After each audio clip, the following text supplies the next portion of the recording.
feeling, bro?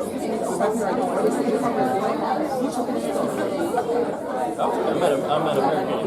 Yeah, I'm getting my master's in global business. Okay.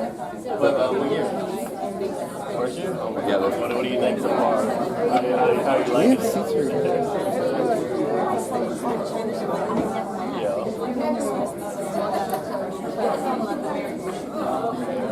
Wow, I mean, so you from Lagos?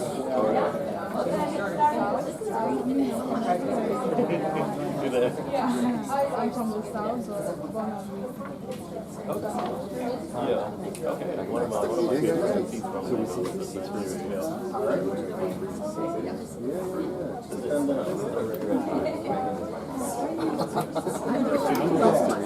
I heard you from Sarah. Hi, very nice to meet you. I'm on the second. I'm almost literally in the middle of sure you are probably in finals mode. Come on in and sit down. It's tough, man. We have more chairs over I'm there. trying to hang in there, you know. It's tough. Plenty more chairs over there. We're going to leave the ones in the back for the latecomers, but Senator Van Hollen, one of the presenters, has a hard stop, so we need to get going. Well, thank you all for being here, especially on a very wintry and rainy day. I myself had to move branches away from my driveway to get here, so I'm sure that there's a few others who are taking their time to get here. Human Rights Day is observed annually around the world on the 10th of December, as many of you know in this room.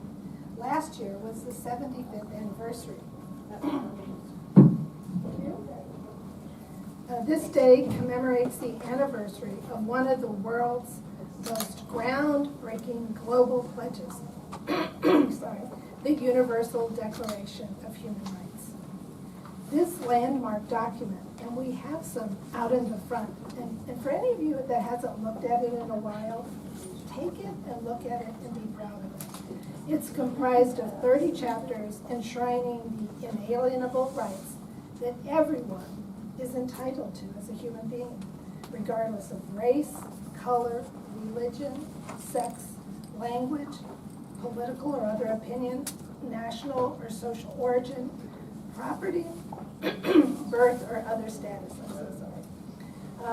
The Declaration was proclaimed by the United Nations General Assembly in Paris on 10 December 1948 and set out for the first time fundamental human rights to be universally protected. As a common standard of achievement for peoples and all nations, it's a global blueprint for international, national, and local laws. And that's one thing at UNA-NCA we really care about, that global and local. And Paula will tell us a little bit more how we put that into action. Human rights can empower individuals and communities to forge a better tomorrow by embracing and trusting the full power of human rights as the pathway to the world we want, so we can have a world that is more peaceful, equal, and sustainable. We need to understand that human rights are a pathway to solutions, playing a critical role as a preventative, protective, and transformative force for the global and local good. One of my favorite quotes from UN Secretary General Antonio Guterres is human rights are the foundation for peaceful, just, and inclusive societies. So as you can see, human rights are truly central to everything we do. Tonight at UNA-NCA, maybe this afternoon, we want to bring attention to and acknowledge the importance and relevance of human rights in our everyday lives. As we listen tonight to our local champions of human rights, I want to issue to each and every one of you a call to action. How do you, as individuals, how do we, as a community, put these ideas into action in our daily lives? We each have an opportunity to advance equality as we encounter situations in our daily lives by speaking up. This is the time to mobilize action to reinvigorate a global movement for human rights. I would like now to thank the UN Foundation for hosting us tonight, and supporting our many activities throughout the year. Thank you. I can hold it. Just turning off and on. Yeah. We have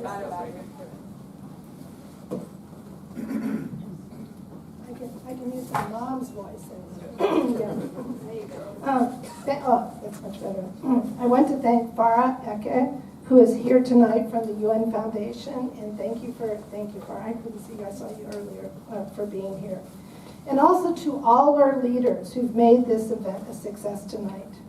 Our board of directors, we have a working board that has participated and contributed in many ways to make tonight a success. And any of you who would like to be members or board of directors in the future, we always have openings. We have an advisory council led by Sam Worthington. This is a distinguished group of thought leaders and experts. Always welcome to invitations there. And a huge thank you to our sponsors who make this event and our many activities possible. You will see the sponsors' name listed on the slides and in your book for reference. And finally, our dedicated staff and volunteers who have truly worked seamlessly to make tonight a success for all. I hear they were here very late last night. I don't want to call anyone out because I don't want to leave anyone out, but thank you all. And finally, a big thank you to the President and CEO of UNA-NCA, Paula Boland. Now, Paula doesn't really need an introduction, as she is well known as an integral part of UNA-NCA and the person who truly makes everything happen. We are so lucky to have her in this leadership position. Paula is a lawyer and brings a legal background in environmental law and international affairs, as well as a strong UN knowledge to our chapter. She is really a strong contributor to the whole larger UN community in DC. I also think she's the perfect example of bringing youth into the organization and growing them into leadership positions. She started out a few years ago as a volunteer in our chapter and grew into more progressive leadership roles, culminating now into the president of our chapter. Over to you, Paula.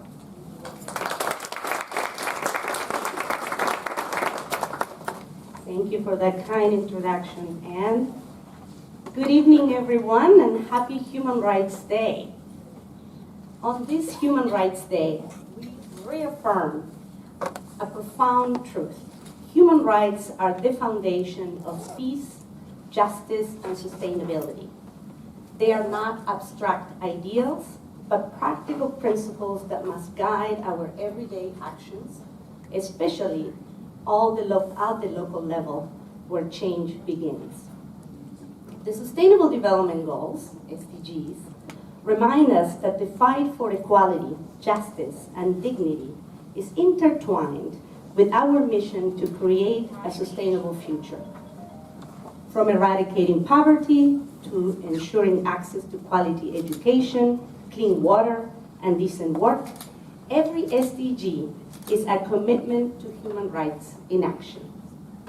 At the UN Association of the National Capital Area, and really throughout the chapters in UNA USA, we are guided by the SDGs, and our programming is intended to link global goals with local action.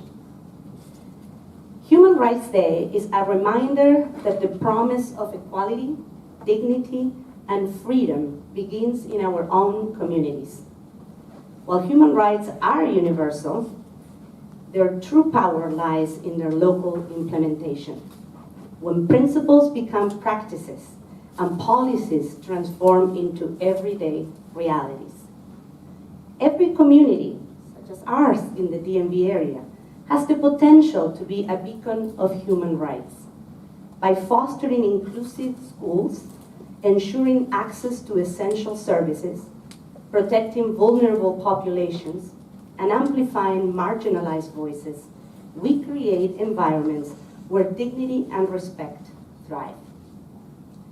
This year, the human rights community lost an extraordinary advocate, Felice Geyer. Her lifelong dedication to advancing human rights, freedom, and justice has left a profound mark on the global movement for human rights. As a pioneer and a leader, Feliz Gaer stood firm for the protection of fundamental human rights, particularly her groundbreaking work on the prevention of torture and the promotion of religious freedom. Her service as a member of the UN Committee Against Torture and her efforts to hold governments accountable for human rights violations inspired countless advocates worldwide. We at UNA-NCA were honored to present the Louis Bisson Human Rights Award in 2016 to Feliz, and since then, and until her death, she remained very active in our chapter's program.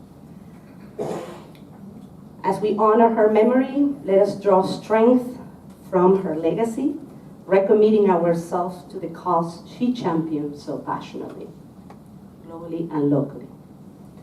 Local action drives global progress. You have heard this before. This Human Rights Day, let us commit to bringing human rights home, ensuring that every individual in every community feels the power of equality, justice, and opportunity. Together, we can bridge the gap between ideals and realities, creating a world where human rights are not just universal, but personal and accountable to all. All right, so it is now my pleasure to introduce a dear colleague and friend, Will Davis, the director of the UN Information Center for the Washington office, to present the message, this year's message, of the Secretary General on human rights. We at UNA are very grateful for your leadership, Will, and for all the support that UNIC has provided, not only to UNA, but the UN family in Washington. Thank you. Thank you, Paula. It's a pleasure to be here. It is nasty outside, so it's really a pleasure to be here, feeling the warmth and the support from our friends at the United Nations Association of the National Capital Area, and of course our hosts with the UN Foundation. It may come as a surprise to you, but not every day working for the UN is filled with sweetness and light. So whenever we get in the presence of our friends here at UNA-NCA, feeling that love is something that nourishes us over the course of our daily duties. My simple job today is to share with you the message from our Secretary General, Antonio Guterres. So with no further ado, I will plunge right in. On Human Rights Day, we face a harsh truth. Human rights are under assault. Tens of millions of people are mired in poverty, hunger, poor health, and education systems that have not yet fully recovered from the COVID-19 pandemic. Global inequalities are running rampant. Conflicts are intensifying. International law is willfully ignored. Authoritarianism is on the march, while civic space is shrinking. Hateful rhetoric is fueling discrimination, division, and outright violence. And women's rights continue to be rolled back in law and practice. This year's theme reminds us that human rights are about building the future. Right now, all human rights are indivisible. Whether economic, social, civic, cultural, or political, when one right is undermined, all rights are undermined. We must stand up for all rights, always, healing divisions and building peace, tackling the scourges of poverty and hunger, ensuring health care and education for all, advancing justice and equality for women, girls, and minorities, standing up for democracy, press freedoms and workers' rights, promoting the right to a safe, clean, healthy, and sustainable environment, and defending human rights defenders as they carry out their vital work. The recently adopted Pact for the Future reinforced the world's commitment to the Universal Declaration of Human Rights. On this important day, let's protect, defend, and uphold all human rights for all people. Thus spake the Secretary General on this august occasion, and thank you again for the invitation to read his words.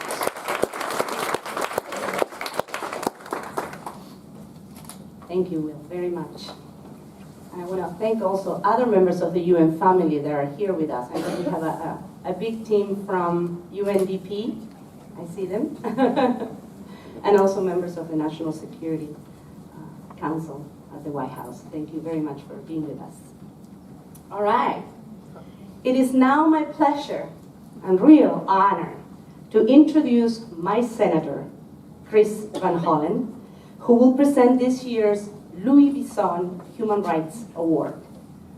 Senator Van Hollen stands as a steadfast champion for human rights, both in the United States and around the globe. His commitment to justice, equality, and the rule of law has made him a leading voice in promoting the principles that uphold human rights, dignity, and freedom. From addressing human rights violations abroad to advocating for marginalized communities at home, Senator Van Hollen has worked tirelessly to ensure that human rights are not just ideals, but realities. His efforts to support democratic governments, protect vulnerable populations, and address global injustices reflect his deep understanding of the interconnectedness of human rights and sustainable peace. Senator Van Hollen's leadership reminds us that advocating for human rights requires courage, collaboration, and an unwavering belief in the power of change. As we face ongoing challenges, his example inspires us to persist in the fight for a world where the rights of all are respected and protected. Senator, thank you so very much for joining us live from the Senate at a very busy time for you. The floor is yours. Thank you very much. Thank you for that generous introduction. Most importantly, thank you and all the others gathered there for your belief and commitment to making sure that we both express our support for human rights and take actions necessary to be true to that calling. And I want to start by thanking the United Nations Association of the National Capital Area and everybody who's joining us for this important gathering. Thank you to your board chair at the UN Association of the National Capital Area, Ann Simmons-Benton, and to Paula Boland, the president of the UN Association of the Capital Area, and to the whole UNA-USA family for all that you do. It was John F. Kennedy who once said that the United Nations was, quote, our last best hope in an age where the instruments of war have far outpaced the instruments of peace. And it was 76 years ago, on December 10th, 1948, that the United Nations enshrined that principle into a document, the Universal Declaration of Human Rights, and began the long journey that we are on still today to make that a reality in every part of the world. And I want to thank all those gathered here for being part of that journey, and I want to congratulate everybody who is being recognized for their important efforts in advancing human rights around the world. It is now my special privilege to recognize one of the true heroes in that effort, Volker Turk, who I see here on the screen with me. And I think we all recognize that he has devoted his life and his service to this important mission. He has lived by the simple but powerful principle that human rights are universal. They belong to each and every one of us, every citizen of the world. We celebrate him and we celebrate that principle at a difficult time, because despite decades of progress and effort, it seems like our work is more challenging, but also more important than ever today. We are at a time when many who say they are defenders of human rights often make exceptions for political convenience. They may treat one or more countries differently than others because of political convenience or self-interest. And every time we make those exceptions and treat universal human rights as less than universal, we simply embolden the authoritarians and the self-serving cynics who claim that human rights are nothing but empty promises and used often as a political cudgel rather than applied in a consistent manner. So after 3/4 of a century, we must reaffirm that the Universal Declaration of Human Rights is not out of date, and we need to recognize and herald those who are willing to stand up in the face of oppression, regardless of the regime or regardless of the circumstances. We need to hear their voices and honor their sacrifices and advance their mission. That, of course, is the task of the United Nations, especially the Office of the High Commissioner for Human Rights. And it is the life's work of Volker Turk, who has spent decades working to defend human rights, whether in the field, as in the Democratic Republic of the Congo, Kosovo, Southeast Asia, or at the highest levels of the United Nations in Geneva and New York. What drives this commitment, because it's clearly well ingrained in his character, may be accounted for by some of the early history that he learned. As an Austrian, he grew up grappling with Austria's role in the Holocaust and 6 million Jews who were lost in the Holocaust and so many others. He once said, and I quote, "I'm part of the generation that thought, how could it happen? That's unbelievable. What can I do to search for a better world?" End quote. That has been his North Star and his guiding question and the guiding principle. And in grappling with the horrors of the past in order to build a better future, the Commissioner has much in common with Louis B. Zone, the Austrian Jew and trailblazing legal scholar for whom today's award is named. Whether it was interviewing detainees in Kuwait after the first Gulf War, or demanding that governments do more to prioritize human rights today, Mr. Turk has carried himself with both compassion and resolve, an important combination. As the Assistant High Commissioner for Protection, he helped develop the Global Compact on Refugees, a critical first step as more and more people are forced to flee from war and disaster. Since becoming High Commissioner for Human Rights in 2022, he has fought to build up his office and speak truth to power and defend the powerless. I noted that in his statement on the day honoring the Human Rights Declaration, he said, and I quote, "The apparent indifference of powerful actors to immense numbers of casualty and suffering," unquote, remains a priority of his. And of course, we are witnessing those kind of circumstances in so many parts of the world today, from Sudan to Gaza and the West Bank, to Myanmar, to Syria, to Ukraine, to Haiti, and other places around the world. And it's that voice that Mr. Turk brings to this discussion is more important than ever.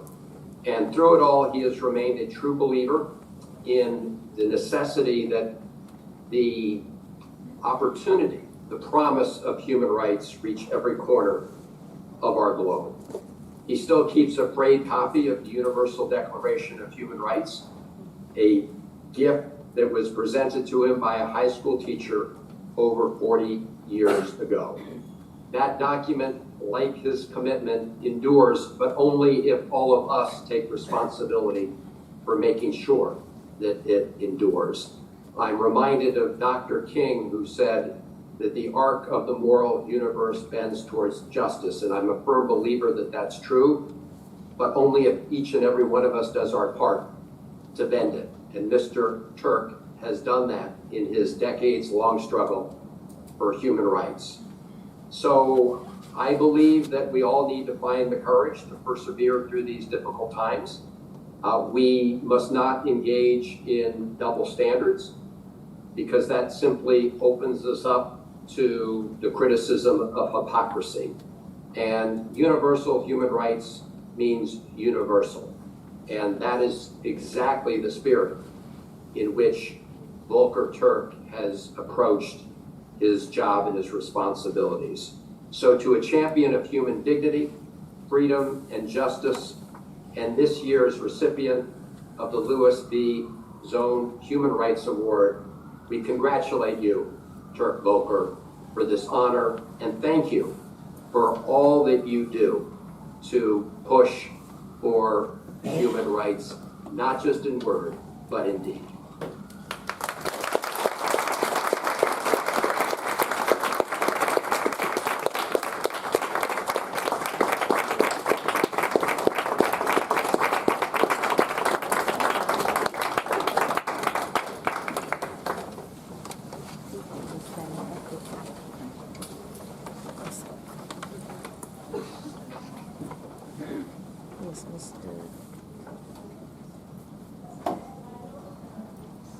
Thank you, Senator Van Hollen.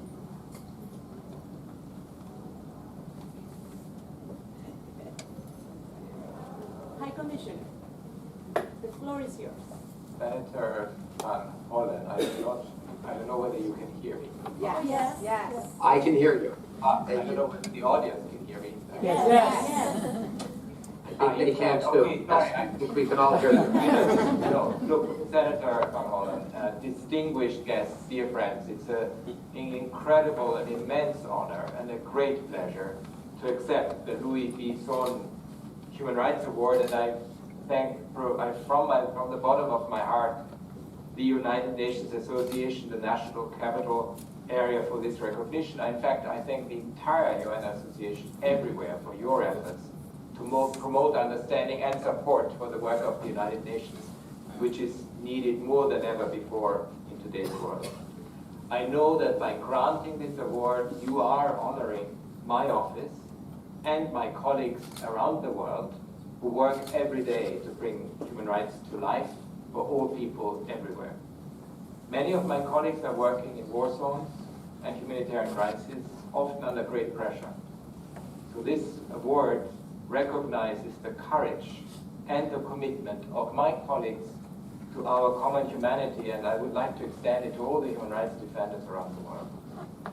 Moments like this, when we gather to remember our human rights heroes and pledge to take their work forward, are more important than ever at a time when people's human rights are under threat around the world.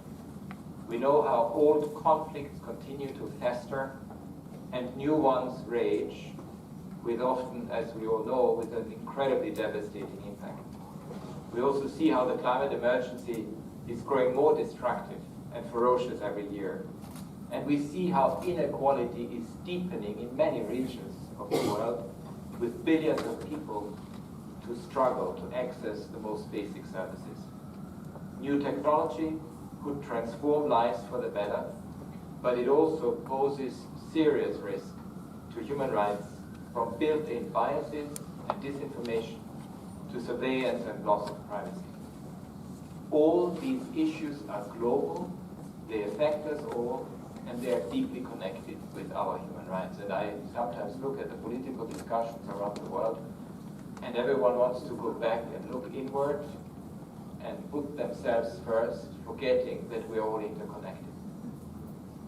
But there are signs that, as I mentioned, rather than working together to find solutions, governments are retreating and putting, frankly, their heads in the sand.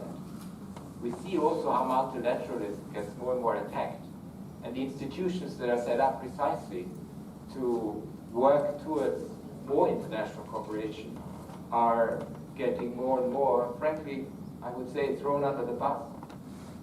It also affects our universal human rights, our humanitarian standards and norms, which have suffered a steady erosion for years.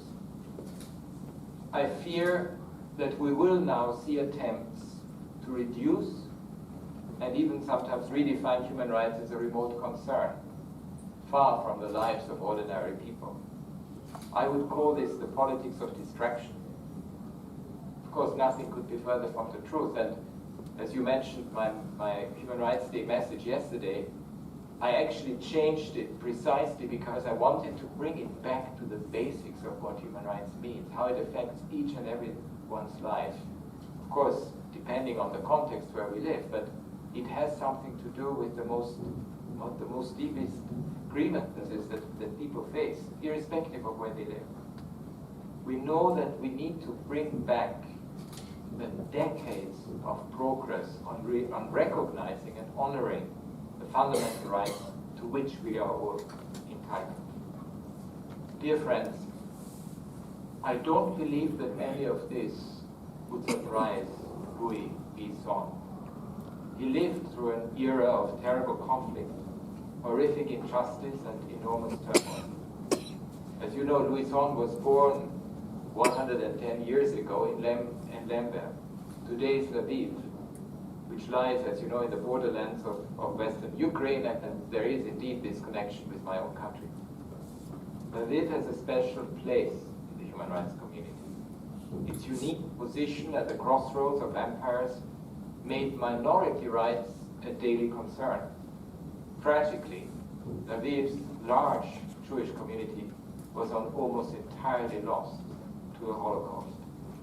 That Jewish community produced three giants of human rights whose legacy resonates strongly and informs our work today. Herr Lauterbach was an enormously influential international lawyer and, as you know, one of the prosecutors at the Nuremberg trials. I had the pleasure of working with his son, Eliu, on refugee law. Raphael Lemkin coined the term genocide and campaigned successfully for global recognition of that most atrocious of crimes. And Louis Bisson, a grandfather of international law in the United States, contributed to the drafting of the Charter of the United Nations, together, of course, with representatives from all over the world. He arrived from Lviv at the age of 25 with a deep-rooted and lived understanding of human rights, and went on to enjoy a brilliant career as an academic and as a lawyer. His interests ranged from arms control to the laws of war, from the environment to the laws of the sea. He understood that human rights are the thread, the common thread that runs through all of these areas of human activity and many more. I believe Louis Bisson would have an instinctive understanding of what is needed today to heal the world and move forward together in justice, in solidarity and humanity. We must indeed reconnect with our human rights. Those rights are always about people, about people's needs, about wants, about their fears, about their aspirations, their hopes for a better future, and indeed a future that is also extended to generations that are yet to be born.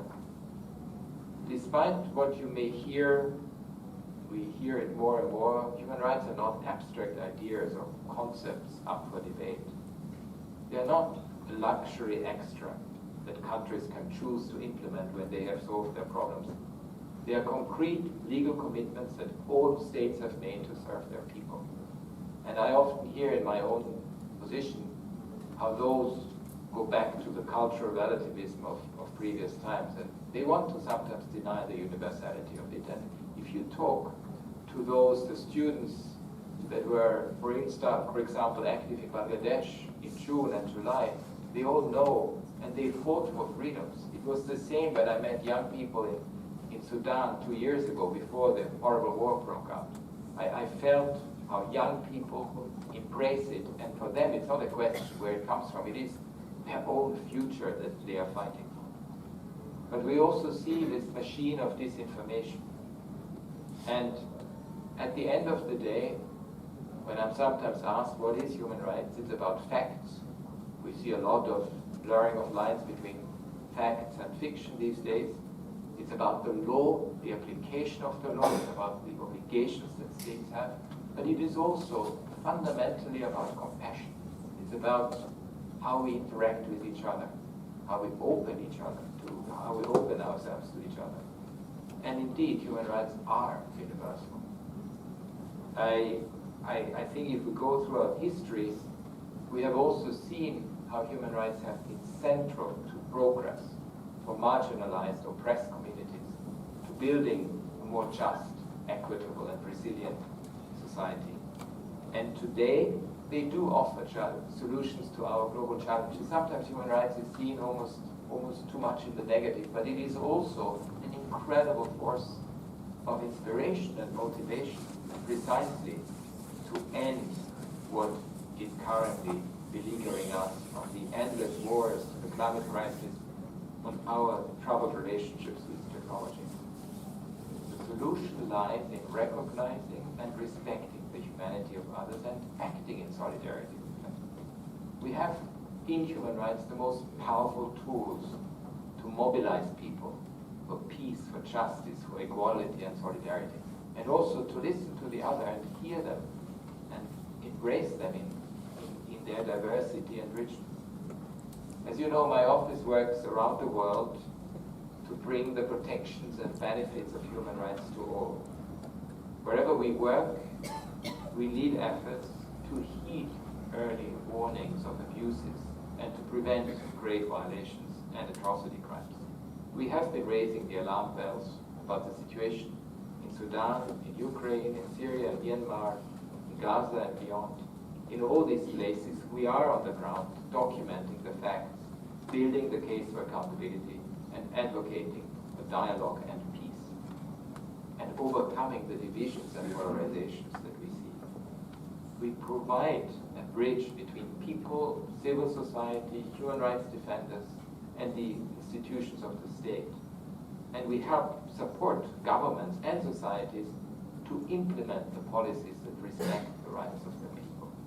It is about fostering inclusion and equality, promoting climate and environmental action that respects people's rights, to protect freedom of expression and religion, and to apply a human rights lens to the development of digital technologies. Because, of course, we know human rights work. As we look back, we can see the evidence. Our forebears fought successfully against colonialism, apartheid, slavery, racism, discrimination against women, and so much more. Our human rights heroes, like Louison, helped to build the international human rights system and the frameworks of international law, bringing accountability for crimes against humanity and improving the lives of people around the world. Together we must grow this global movement for human rights, a movement that is needed more than ever before. We must speak with one voice about the value of defending our common humanity. And we must show that the investment in human rights is an investment in peace, in justice, in equality and prosperity. Events like the one that we are having now, the one that we have today, they play an incredibly important role in creating that movement, to revitalizing it by connecting, by motivating, by mobilizing together. The UN Association, and I had the pleasure of working with you last year when I came to DC, you are a very steadfast partner in this endeavor. I thank you deeply for honoring me and my office with the Louis Fisson Award, linking us back to the very foundations of our work. The headwinds are strong, but with your support, we can protect and promote our most fundamental rights for the benefit of people, communities, and societies everywhere. Thank you so very much.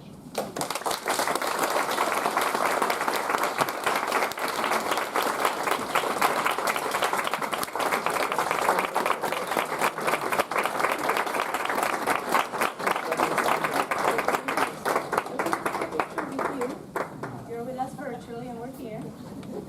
Photographer? Can you see the High Commissioner? Yes. Awesome. She's the High Commissioner. Thank you. Thank you. Thank you, High Commissioner. What an honor.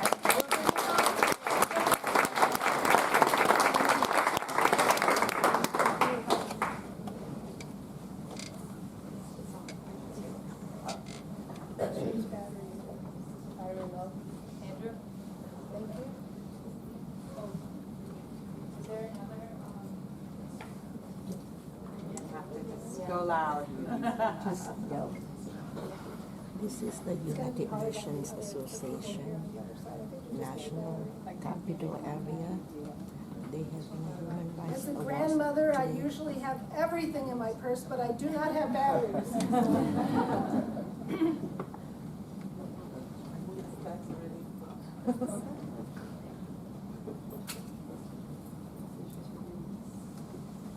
I don't know about you, but I found that incredibly moving. And Yes. I really wanted to, it is recorded, but I wanted to actually play it for my grandchildren, not just the people in the room, but next generations, so that they hear this and they incorporate it in their lives.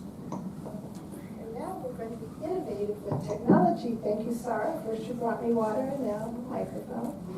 So at this point, I now have the honor and privilege of introducing a longtime friend and human rights champion.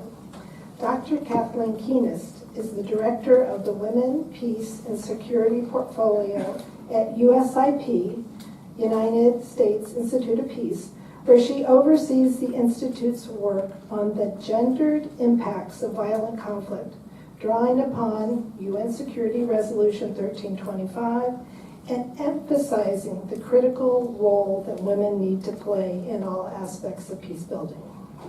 Since 2012, she has also been a founding partner of the Missing Peace Initiative, which is focused on ending conflict-related sexual violence by bringing a survivor-centered focus, very different, survivor-centered focus on ending conflict-related sexual violence. Since 2010, she has also spearheaded the U.S. Civil Society Work Group on Women, Peace, and Security, of which USIP is the secretariat. I think at that point I got to work with you on the Afghan women's work.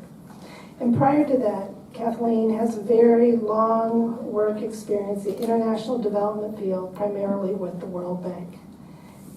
Kathleen, Dr. Keenest, was also the 2015 recipient of the Perdita Houston Human Rights Award from this chapter. So the qualifications for the Perdita Houston Human Rights Award is presented to persons who have, number one, advocated to eliminate discrimination against women and girls around the world, and two, made significant contributions for greater gender equality through increasing economic opportunity and development, promoting human rights, and supporting peace and security for women and girls. At this point, I invite you, Kathleen, to speak a little bit more about that.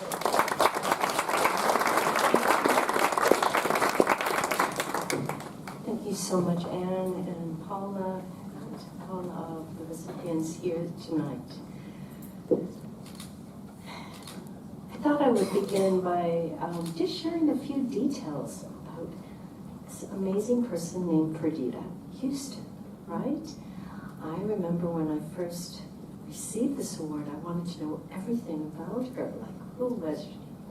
And though we're here to hear really about Megan Corrado, who you'll know quite quickly, I want you to know that Perdita was an American journalist and women's rights activist in the 20th century who had just this wonderfully rich, varied career serving in the Peace Corps, and I will note here in Mali as well. So Karen Mulhauser, we will make that connection with the beautiful jewelry from Mali here.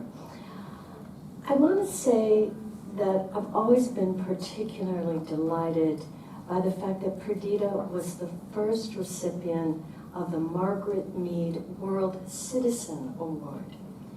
Well, I'm an anthropologist by training, and that to me just like clicked. Because you know what that award represents? It's somebody who applies their many talents, their skills, to work to make the world a better place.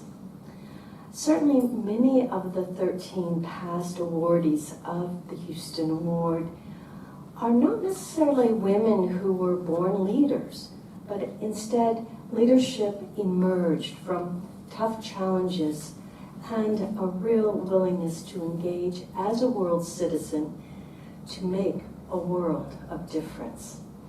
And so in this spirit, I really want to present to you and introduce Megan E. Corrado, who I've had the privilege of working with over the past 6 years in her capacity as a civil society leader.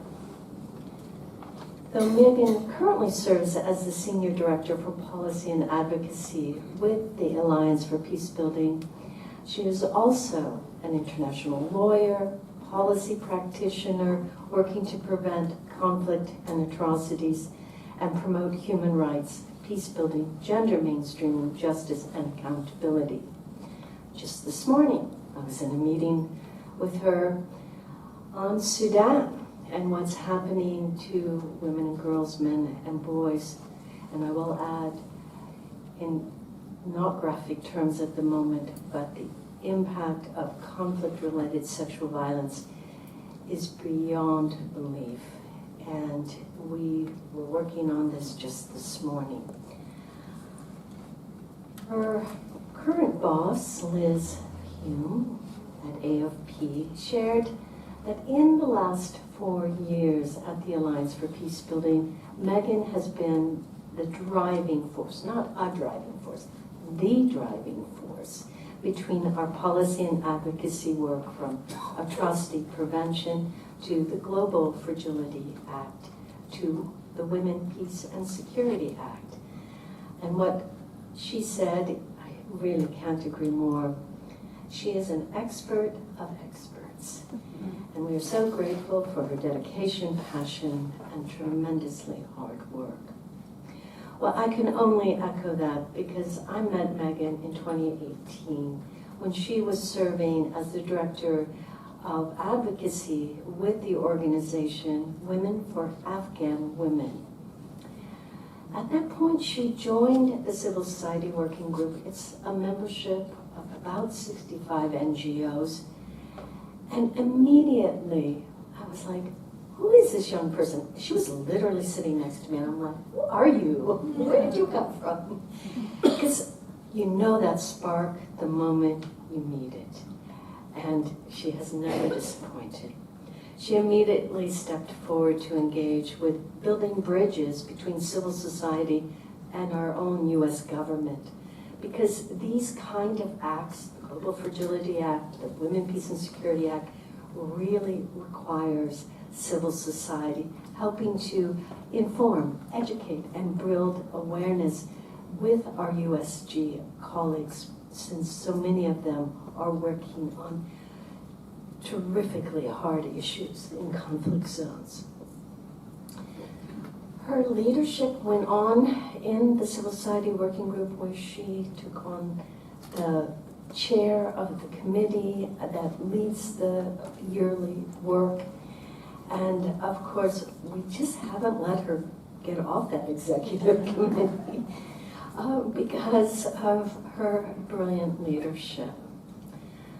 I want to just note quickly too, not only has she done this work in civil society, but she's worked in the Office of the Secretary of Defense, the Office of the General Counsel, the Department of Defense, the House of Representatives, and the British House of Commons, as well as an attorney with Cohen, Milstein, Sellers Troll, and a program director with the International Law and Policy Group.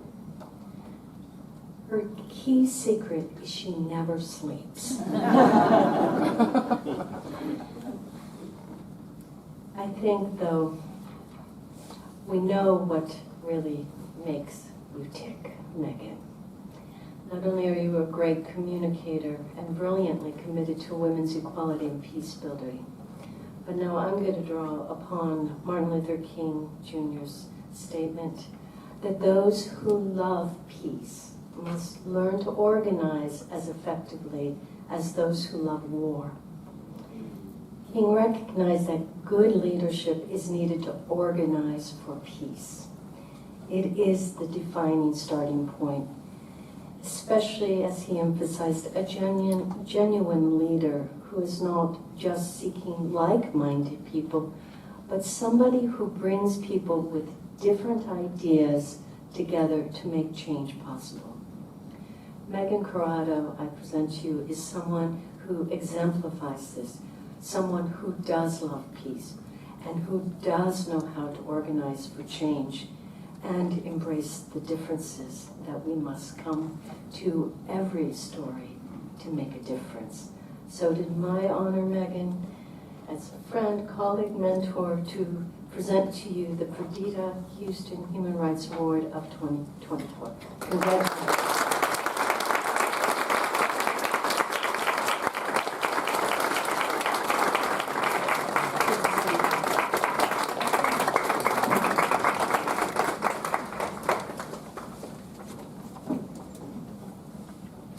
So let's put that a little bit more.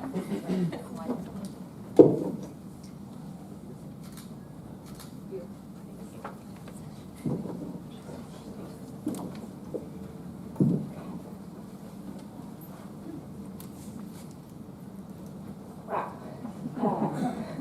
Tough several acts to follow, but just want to start by saying thank you.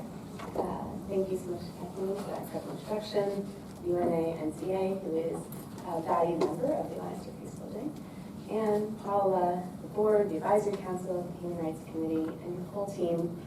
I know the team was working very late last night, so we were exchanging emails around 10:30, 11 o'clock. So, as someone who organizes large events too, our annual PeaceCon, I do feel your pain. I love them. We think for all the work you've done, but it's so far so good.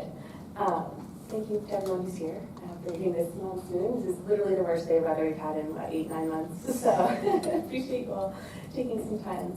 And congratulations to all my fellow awardees. It's an honor to share this evening with you, and please accept my gratitude for all that you do. Kathleen, who, as we noted, is a former Perdita Houston Award winner herself. Thank you so much for taking time out of your busy schedule to introduce me this evening. And you noted that your mentorship and your guidance are in no small part why I am here tonight. Your stewardship of the U.S. Civil Society Working Group on WPS since 2010, and the elevation of critical issues like conflict-related sexual violence, and the learning that you bring to USIP and this gender space is so vital. For that, I thank you. I am so humbled to receive this award and be named in the same breath as its incredible namesake, as well as all of the women's rights champions who came before me. Kathleen, and the various chief. UNA-NCA's own Karen Mulhauser, Sanam Mandarlini, Gayatri Patel, so many others. You have all been inspirations and guideposts on my own journey, and I am beyond grateful to join the list in which your names are on. But more so, I am honored to continue to work with you all and continue this fight, because I know we are not done. I would like to thank my boss, Liz Hume, who unfortunately couldn't be here tonight. She's on her way to New York for the CSO UN Dialogue on Peace Building. But as noted, she has encouraged me, trusted me, and given me a platform to make WPS a priority in all of AFP's work. I would also like to thank my larger AFP team, several of whom are here. Michelle, Nick, Rachel, Maria, and Emily, who are all gender justice warriors in their own ways. This award feels somewhat undeserved, because nothing I have ever accomplished, or I'm still working on accomplishing, to advance the WPS agenda has been done alone. I work shoulder to shoulder with so many incredible advocates. My colleagues on the CSWG, Kathleen and her amazing team at USIP as the Secretariat, Karen Mulhauser was the first chair, so I stand on her shoulders. And although the working group itself doesn't do advocacy, making sure that's known so USIP doesn't get in trouble, I work with many of the incredible colleagues from it to advocate. A shout out to my friend and colleague Nisha Singh from Women for Women International, Stacey Chambert from ICANN, Tyler Pry from Safer World, and so many others who are working with me to advance new legislation of WPS Act 2.0 in the new Congress, for fighting for additional appropriations for WPS and gender issues, and to ensure that women are at every decision-making table in places like Sudan, Ukraine, and beyond. To my husband, Todd, thank you for your love and support. He too is a public servant and has spent nearly 2 decades working in the government. And for 16 years, he has been my biggest cheerleader and provided the hug I needed after a long day or a very difficult and oftentimes lost battle. I'm proud of you, I love you, and I appreciate the grace you afford me daily. And last but certainly not least, I'm sorry I'm going on full of thank yous, feel like Sally Field up here. Not too often I get in public space to do this, so I want to thank my family. My wonderful mom and dad are here tonight. I'm from New Jersey. I grew up in a family committed to public service and selflessness with Bob and Eileen modeled daily. They might not describe themselves as feminists, but I would. They brought up 7 children, of which I am the youngest, and 5 of whom are women. Of the 5 of us, my parents raised 2 lawyers, a state senator, a teacher, a nurse, and a pharmacist, all professions dedicated to the service of others. My dad served as a borough attorney for over 50 years and could often be found putting together bills or helping with this or that transaction or the Italian ladies in town in exchange for meatballs. Not doing anything to dissuade Jersey stereotypes here. That's okay.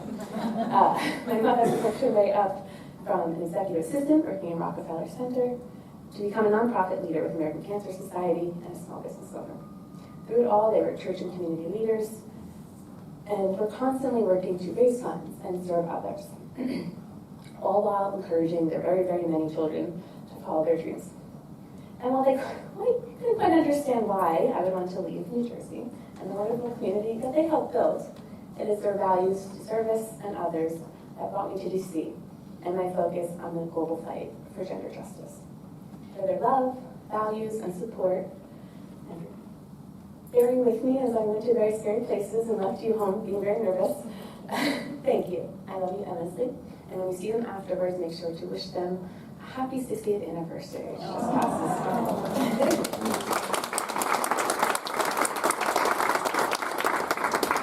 Today, the Women, Peace, and Security agenda is more important than ever, as the world grapples with the most conflict and crises since World War II. Many of you here understand the promise of UN Security Council Resolution 1325, which formalized the WPS agenda back in 2000. And they often discuss staff. When women are included in peace processes, they are 35% more likely to last at least 15 years. We still have a long way to go to achieve the aims of 1325. This work is urgent and requires all of us. I've had the privilege of working with some of the strongest and most resilient women in the face of unimaginable challenges and violence. It is their strength that motivates me every day to continue the fight for gender equality and women's rights worldwide. I'll tell you a very quick story from early in my career. I came out of law school, the Arab Spring broke out, and I was leading a few programs in Yemen. I had met a young Yemeni woman here in DC. She was on fellowship at one of our illustrious think tanks. We would teach the other all the time, often at USIP, at various working group meetings, things like that. Became friendly. But it's DC, we're very, very formal here. So mostly handshakes, pleasantries, things like that. A few months later, after she had returned to Yemen, I was able to travel to Sanaa to support the Yemeni National Dialogue at the time. I walked into the Movenpick, and I saw this figure sprinting across the hotel lobby, and there was Raina coming to greet me. We embraced, and she quickly jumped. The Italian gesticulation. She jumped up and gave me 3 kisses, and we were just hugging and so excited to see each other. She asked how my family was, and she immediately invited me over for dinner to meet her family. It was amazing. But in that moment, I never realized how petite she was. She literally had to jump to give me those kisses. It was only in her own country that I got to know her so well.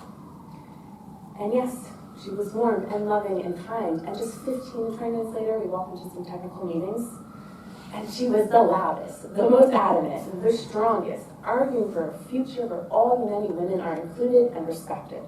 In a space predominantly filled with men, she commanded the room. I was in awe of her power, her agency, and her advocacy. We kept in touch over email, Facebook, and WhatsApp. But after the Houthis took Sanaa, I stopped hearing from her. The last I heard, she had been detained, and I don't know if she is dead or alive. But I carry her prodigious spirit forward, particularly when I began working in Afghanistan and trying to elevate the voice of Afghan women and advance the protection of their fundamental rights and freedoms. Despite their hard-fought, incredible gains over 20 years, we know where that story is now. They live in a state of gender apartheid, where women and girls are deprived of opportunities to work, to learn, and to have their voices heard in public. So you may understand my wonder in receiving this award. So much of advocacy is a failure. It's a sport of losing percentages. This may explain why I like baseball so much. Oh, you're batting in the high 200s? You're a great player. Despite the fact that really means you strike out 70% 7 to 8 times out of 10. And I'm a Yankee fan right now. It's been a tough week. We lost on Sunday, so baseball's very much on my mind. But sometimes your biggest wins are stopping something from happening. My colleague Kanisha Singh, who I mentioned earlier, and I worked hard to stop a piece of legislation moving forward earlier this year that would have undermined WPS efforts and made it more difficult for our USG colleagues in the United States. But sometimes you do make a little bit of progress. We've seen upwards of $150 million appropriated for women, peace, and security in the United States in just 4 years, where before there was 0. And sometimes you see true success. The Global Fertility Act, the Eli Wiesel Genocide and Atrocities Prevention Act, the Women, Peace, and Security Act. I have come up with the worst catchphrase in Washington. I call it the prevention-oriented canon of law. It just rolls off the tongue. But these three laws and their policies are in conversation with each other. None of them will be successful unless we are integrating the principles of all three at the same time all together. And you're seeing some really great gains in the United States government, this interagency coordination, this automatic consideration of gender and women's rights and their voices in these other programs and policies. And you're seeing the integration of gender, SDG 5, and things like SDG 16, focused on peace and justice, and others related to climate change, to health. These are positive steps forward. But despite the many failures, the often slow progress, and definitely too few wins, I always have hope. Because of Rana. Because of the Afghan women with which I worked and still work with. Because of the Sudanese, Ukrainian, and other women impacted by conflict and crisis, who I talk to daily. By Khadija Houston and her lifelong quest to give voice to the voiceless and show that women are not mere victims, but agents of change. Their strength and resilience are an inspiration to us all and gives me hope that we will get to a day where women are seated at every table, that political and peace discussions are happening, that decision makers everywhere will realize that while men wage war, women build peace, and their voices are central to a less violent world. The fight for human rights and gender equality has never been easy, but let this be a call to action to us all. As we go into 2025, this is the 25th anniversary of the WPS agenda. It is the 30th anniversary of the Beijing Passport. And if you remember back then, a somewhat famous figure said, human rights are women's rights, and women's rights are human rights. So let us carry that refrain forward.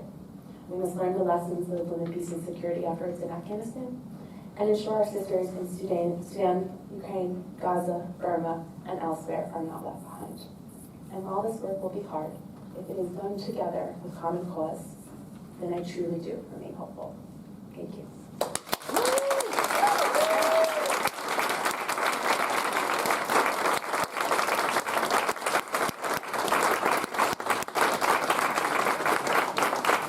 Congratulations, Megan.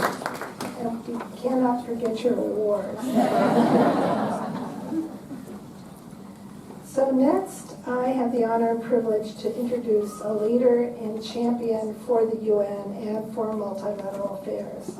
I want to thank Ambassador Sasson for her leadership and longtime partnership with UNA-NCA's flagship education program, the Model UN program. Ambassador Sisson, Michelle Sisson, was sworn in as Assistant Secretary of State for International Organization Affairs. I'm really sorry. It's so hard not to just say IO and whatever. It's like that, you know. I just want to explain it. On December 21st, 2021. She served as U.S. Ambassador to Haiti from February 2018 to October 2021 and as U.S. Deputy Representative to the United Nations from 2014 to 2018.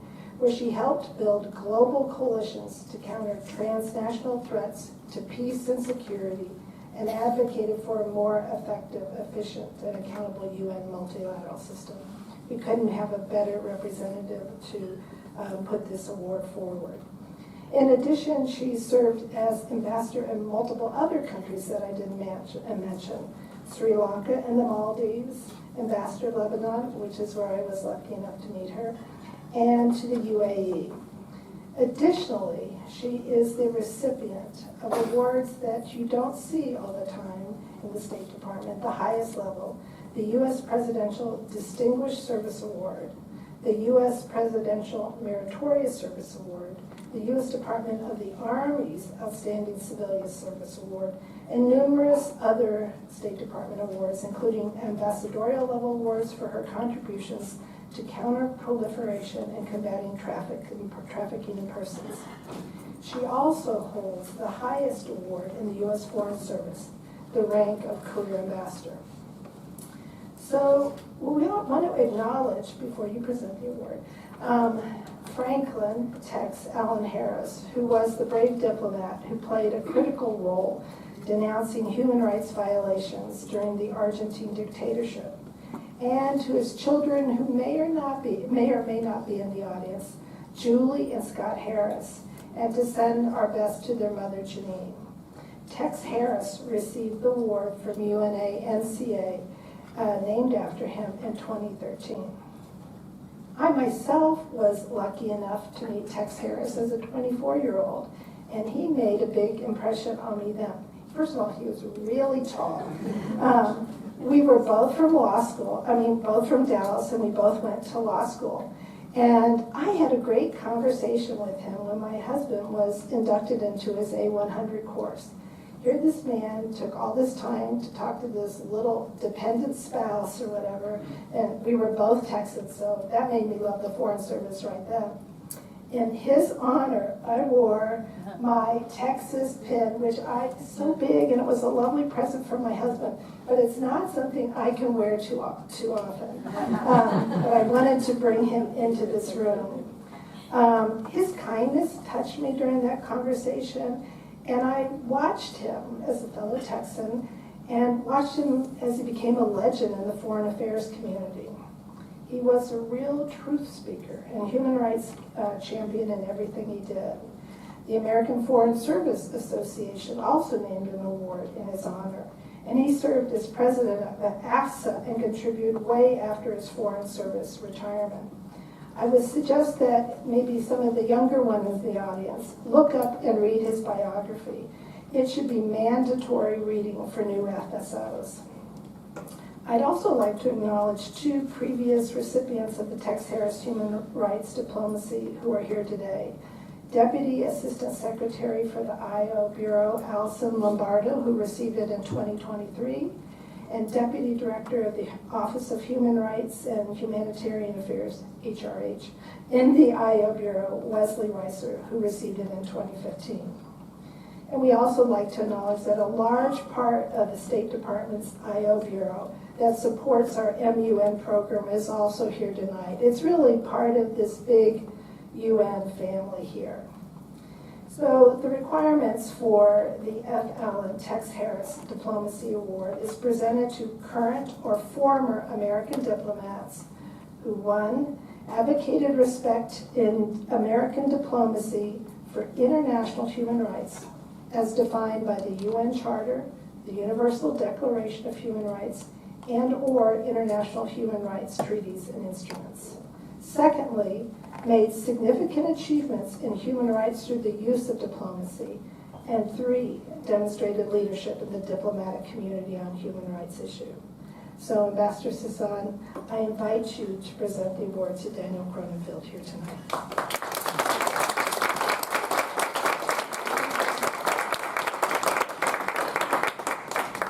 Thanks so much, and thank you to UNA-NCA Human Rights Committee for hosting this wonderful event commemorating the 76th anniversary of the adoption of the Universal Declaration of Human Rights.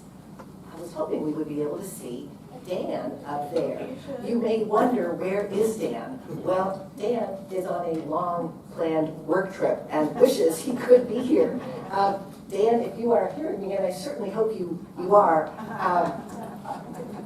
there he is. Okay, Dan, if you yawn, I'm not going to take it personally, but I know you are many time zones away, and it's pretty late where you are. So we're all here to cheer you on. Wes and Allison and Aaron from IO, Josh and Robert from MSC, and many friends from the UN system and from UNA. So we've heard just now from Anne about the history of the Tex Harris Award for Human Rights Diplomacy. And one of the things I wanted to convey this evening, that yes, Tex Harris is a legend of our U.S. Foreign Service. The work he did in Argentina during some very dark days, exposing crimes being committed, huge impact on U.S. foreign policy towards Argentina during that period. But later, the involvement with AFSA, with UNA, with incoming Foreign Service officers in those A100 classes really left a big mark. And Dan, you may blush, but you know what? You are becoming a legend. I'm not going to give you legendary status just yet. Your head is going to get too big.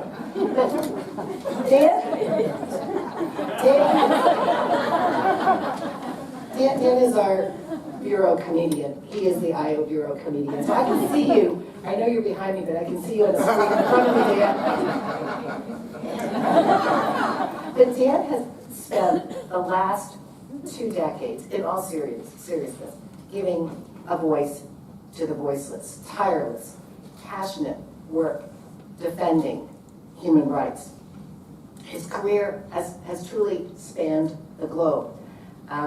He is focused on human rights and humanitarian assistance, the areas he covers right now in our International Organization Affairs Bureau, across a number of regions, with tourism, Vladivostok, Dushanbe, Washington, Phnom Penh. And a lot of his work has been in the multilateral realm, in UN world. I first met Dan about a decade ago while I was ambassador in Sri Lanka, and he was the deputy director in the State Department's office covering that region. Dan has been stalwart in his support on human rights and accountability issues. While serving in Cambodia from 2015 to 2018 during a period of rising repression, Dan helped galvanize international efforts to document this repression, to work on freeing human rights defenders, ensuring the situation in Cambodia was addressed at the Human Rights Council in Geneva. And then Dan went on to serve in Geneva as our U.S. deputy at the Human Rights Council. And from there, he came back to IO as the director of our Office for Human Rights and Humanitarian Assistance, coordinating our work not only at the Human Rights Council in Geneva and up at the UN General Assembly in New York, but across all the UN bodies, because the human rights piece comes up in multiple human rights bodies in the UN. So Dan has done so much. He is modest. He is, I'm watching you. He has also inspired the team of the newer officers who have come in, both civil service and foreign service. So just over the last couple of years, they have watched, and Dan has been a role model as we worked and Dan worked, the successful effort to suspend Russia from the Human Rights Council following its further invasion of Ukraine. Dan, and I do remember talking with you long distance from some trip that I was on, and you were back in Washington launching the fact-finding mission on Iran after the brutal murder of Masajid Amini and the subsequent crackdown, focusing on the international community's attention on the PRC's repression of Uyghurs and other minorities. So Dan has not only worked in these far-flung places around the world, he has worked in Geneva and Washington to shine that spotlight. These are just a few examples of Dan's passionate, sustained, and very consequential work on advancing human rights, protecting human rights, lifting up the work of human rights defenders all around the world. But again, Dan, you are an incredible leader and colleague in our IO family. Dan leads his office with grace and with empathy. He always finds ways to lift up with some humor, even on the days that are really tough. And there have been a lot of tough days. Dan has an open door policy. He makes sure that his team always has an ear, and he has really helped the team learn and grow, and he's really inspired that next generation of human rights leaders. And I think we do have some students here.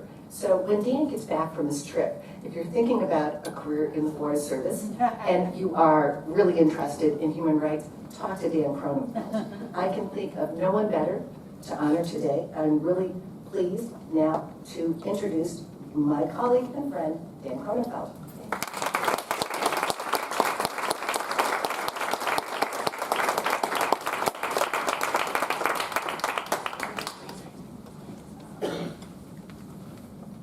First, just to make sure that you can hear me. Yes. We're taking a We're taking picture a of picture you though. getting the With your awards. award. Can you smile, Dan? Can you hear me? Yes. Yeah. Good. Can you see Okay. the award, Dan? What? So, We are taking a picture of you with your award, but you can't tell. So smile. Smile. And do you mind looking at me real quick? tell me when it's over. Aaron Tyler just took a picture, but you weren't smiling. Over to Dan. Okay. Thank you so much. Let me just begin by saying I wish I could be there in person. I am glad at least that I'm able to do this remotely. And for those newfound possibilities of remote participation, I guess we can all thank COVID. So thank you, COVID. I apologize for the sort of sepulchral lighting here from the crypt, but this is what I came up with in a hotel room, so I hope that'll work. And the backdrop's not terrible. Let me begin in earnest here with some more appropriate thank yous. First and foremost, of course, to UNA-NCA for this wonderful and really truly unexpected award. I'm humbled and I'm quite grateful for it. Second, very importantly, to Michelle Sisson for the truly wonderful introduction, which indeed I don't deserve. After hearing the introduction of you, Michelle, I think maybe we should just, you can just take the award and walk out yourself if you'd like. Because, you know, your career has been truly remarkable, and, you know, many of us, myself included, hope one day to live up to half of it. So thank you for those wonderful words and for the work that you've done. And finally, I just want to say thanks to my direct supervisor, Alison Lombardo, to whom I have been so grateful, and last year's recipient of this award, but to whom I've been so grateful as a mentor and an inspiration, a partner and a friend. Alison, thank you so much for all that you've done.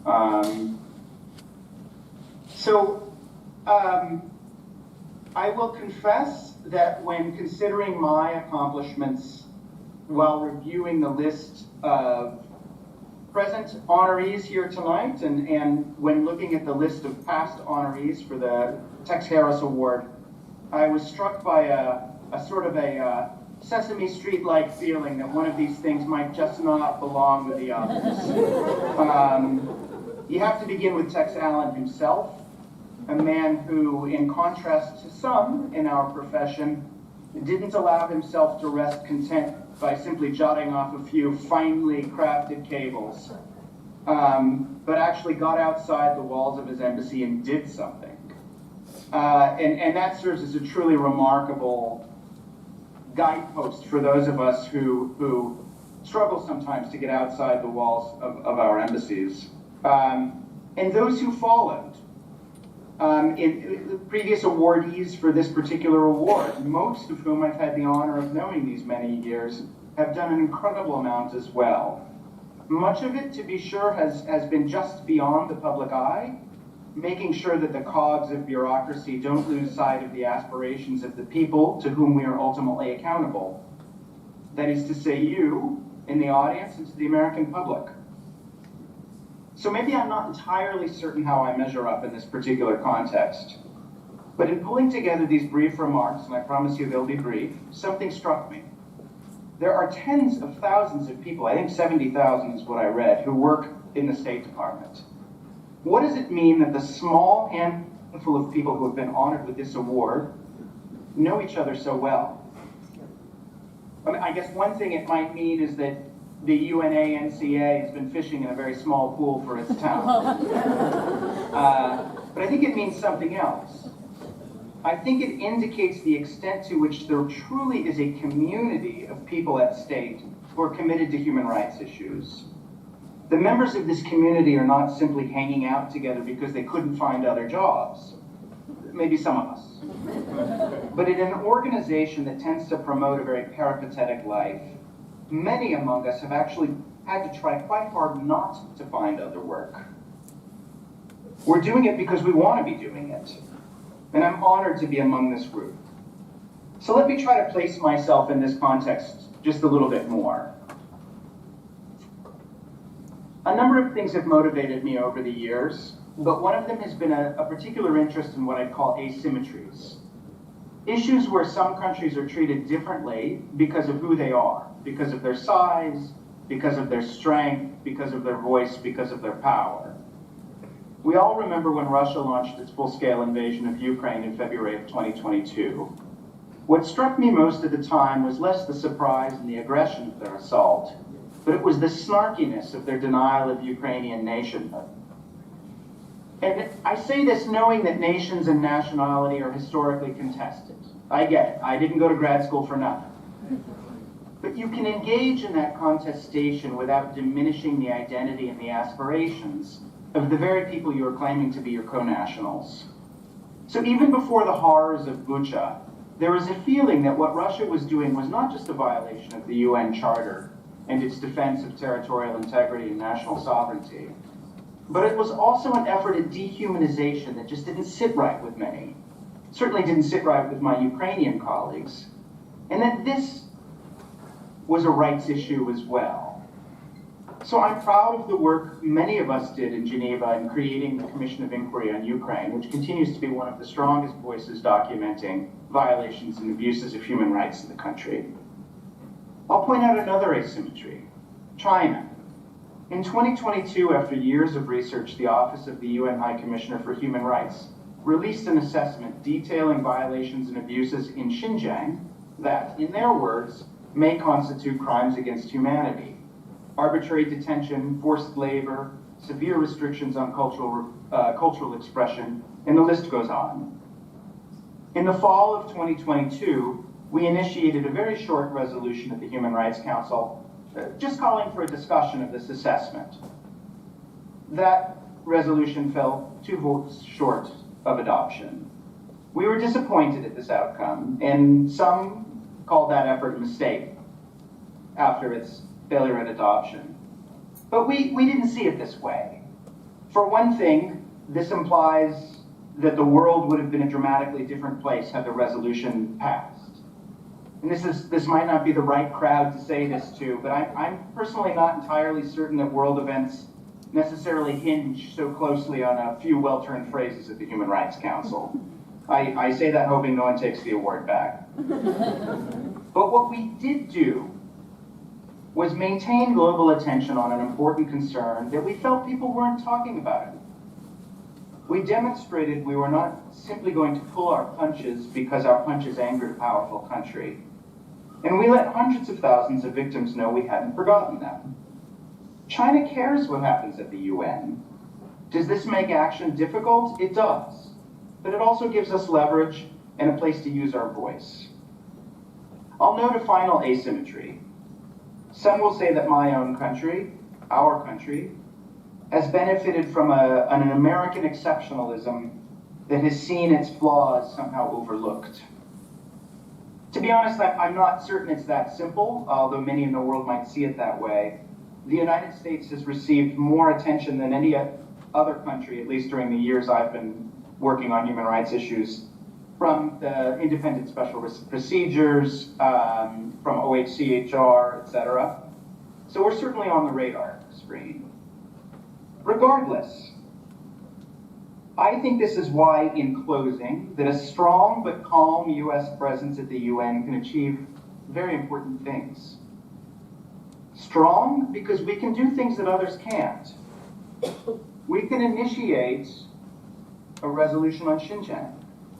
We can remove Russia from the Human Rights Council.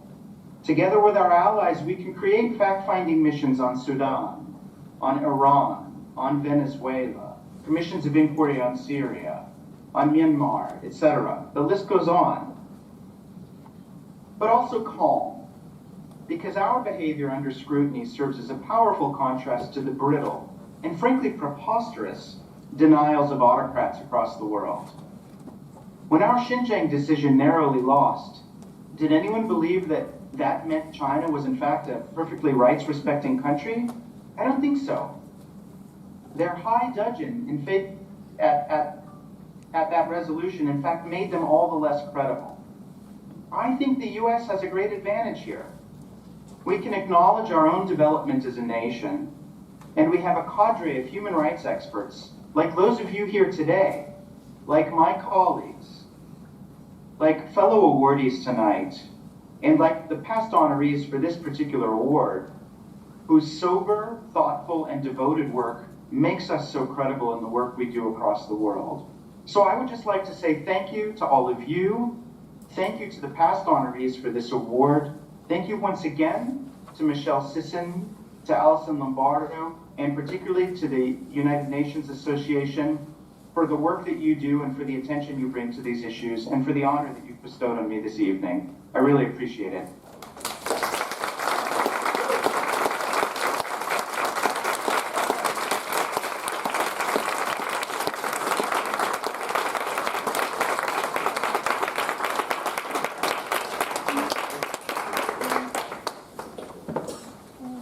Thank you, Dan, and thank you. Congratulations for the award, and thank you for taking the time, what is it, 6 hours later in Geneva or something, at midnight, to be here. We really appreciate it.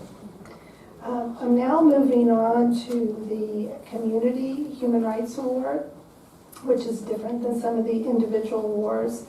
And I think in my opening remarks, not that you heard them without the working microphone, but I did stress how important it is for us as individuals as well as in community to bring this together. So I first going to introduce or give a description of our wonderful past immediate chair of the board, Jill Christensen. I'm lucky enough to call her my mentor, and she will present the award. Jill was the inaugural recipient of the Ambassador Esther Coopersmith Leadership Award from UNA-NCA. Esther was a very big supporter of UNA-NCA, and it is a big honor that Jill received it as well. She has also actively supported the Human Rights Committee Annual Human Rights Awards for years. Jill is an educator and previously worked for over 2 decades with the nation's largest labor union, the National Education Association, where in previous years past we've actually had this award. Jill has forged partnerships, policy decisions, and development initiatives there. At the United Nations Commission on the Status of Women, Jill served as the union's key representative. She has worked in over 45 nations on issues related to education, labor, and human rights. She also continues her advocacy on global, national, state, and local equity issues to this day. So the criteria for the United Nations Community Human Rights Award is presented to persons or organizations who provide, number one, provide leadership to advance the cause of human rights through a local group or organization in our immediate area, Washington, D.C., Maryland, or Northern Virginia. And 2, demonstrated personal and professional contributions to advance the cause of human rights in the public, private, and or nonprofit sector. So Jill, I invite you to present the Community Rights Award to Teaching for Change.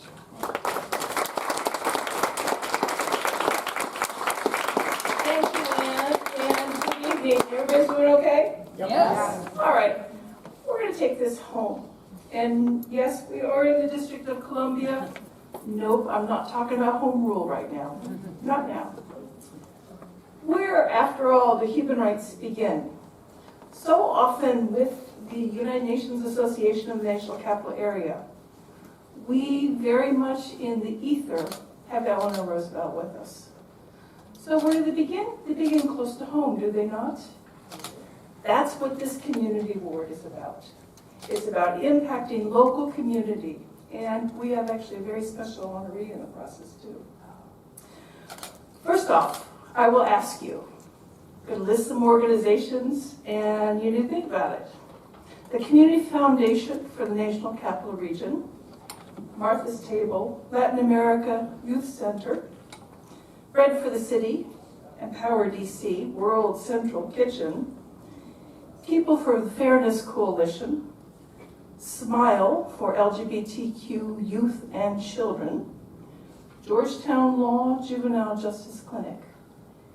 These are all organizations that have been honored in the past by UNA-NCA. This time, we're honoring an organization that was started by a teacher. And actually, someone who I knew 3 decades ago.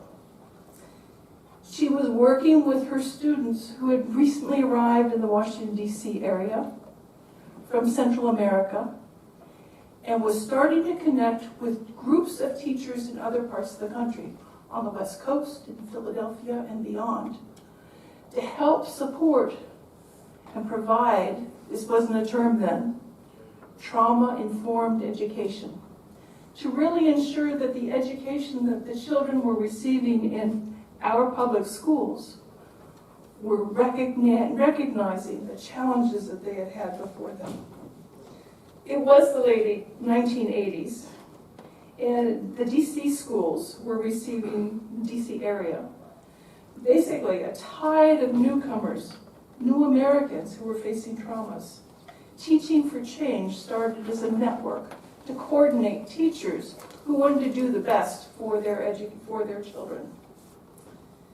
Deborah Mincart was the founder and executive director.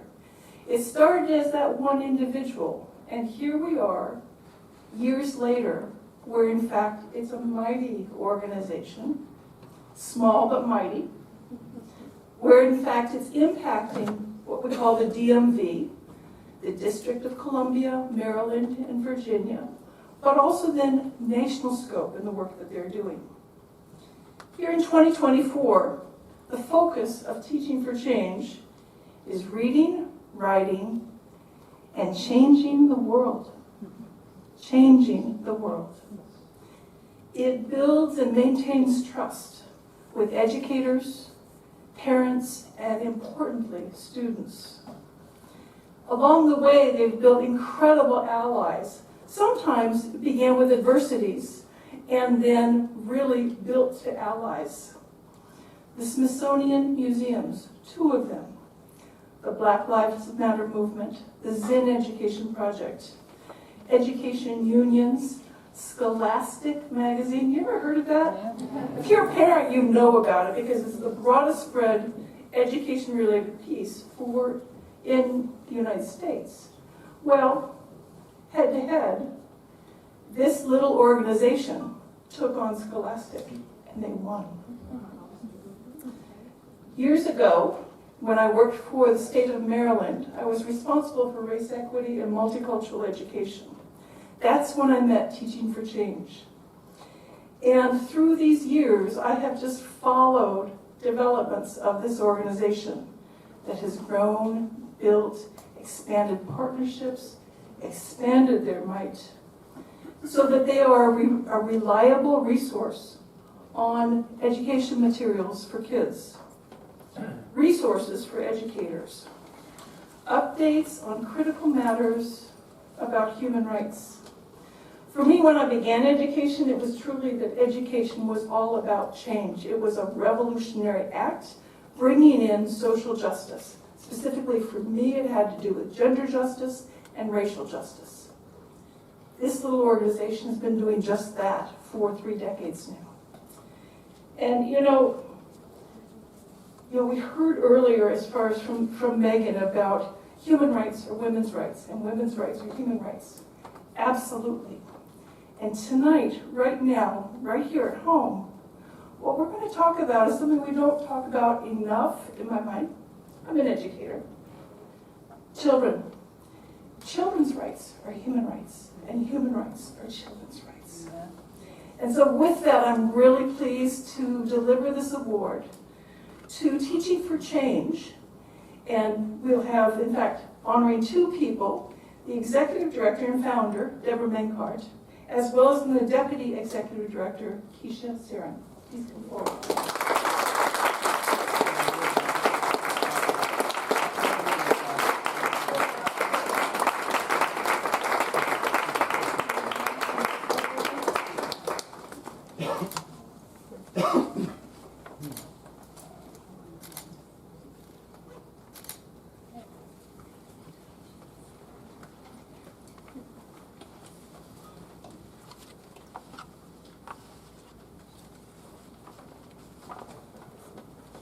Good evening.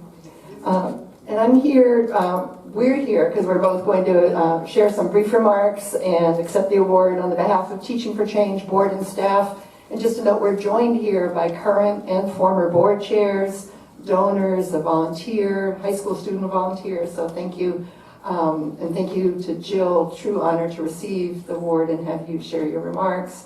To everybody here, thank you this evening. It's particularly important to receive this award. This is our 35th anniversary year, and it's also a year in which teachers are being criminalized for teaching about the tenets of the UN Declaration of Human Rights. So this award helps fortify us, give us strength, not just for the organization, but for the teachers that we work with around the country.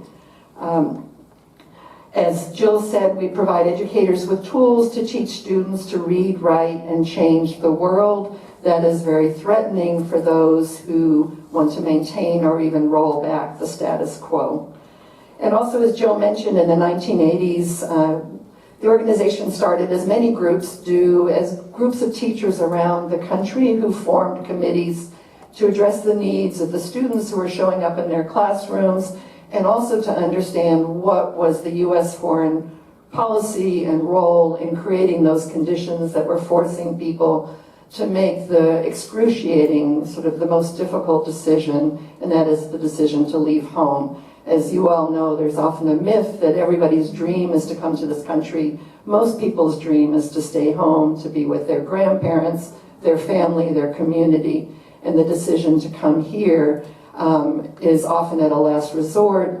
And so teachers wanted to be sure they could be as welcoming as possible, started to create, learn about the history themselves, create children's books, organize tours to the region to understand more where their students were coming from, join protests and campaigns about the U.S. foreign policy, create sister cities, and so all that work started in the 1980s and then grew, as Jill said, forming the organization called Teaching for Change, and has really continued with that same mission and approach, but covering a range of issues, both domestic and foreign, and all the resources that we provide for teachers, both the lessons and the classes, study groups, working groups, are free, and so they can be accessible to teachers who are already donating enough of their own time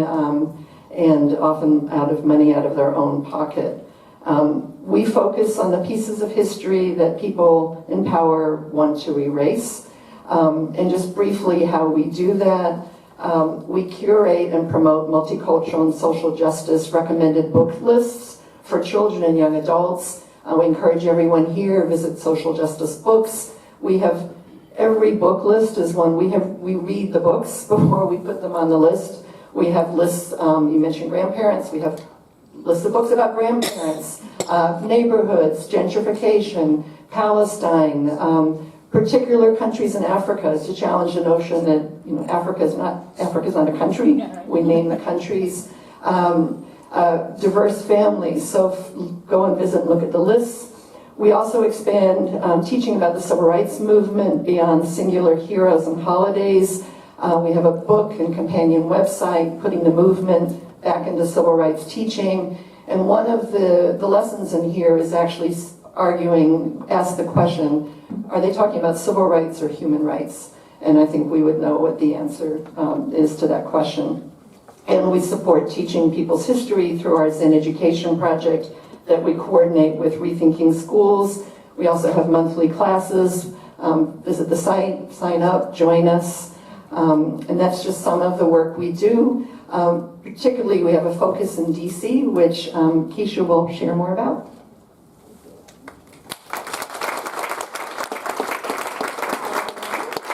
Thank you. So while our organization is national, we have dedicated place-based focus in the DC metro area through our DC Area Educators for Social Justice. Included in that work is our collaboration with the Smithsonian Museums, our region's annual Black Lives Matter at School Week of Action, and as we've mentioned, the continued focus on Central America. We offer workshops, free lessons, and we host the annual National Teach Central America Week. An example of this from a school in DC that we support is a school-wide commitment to teaching about Central America at Bruce Monroe Elementary School at Parkview. With more than 50% of their student body having ties to Central America, they dedicate 6 weeks each year to a deep study of the region, culminating in a family and community showcase.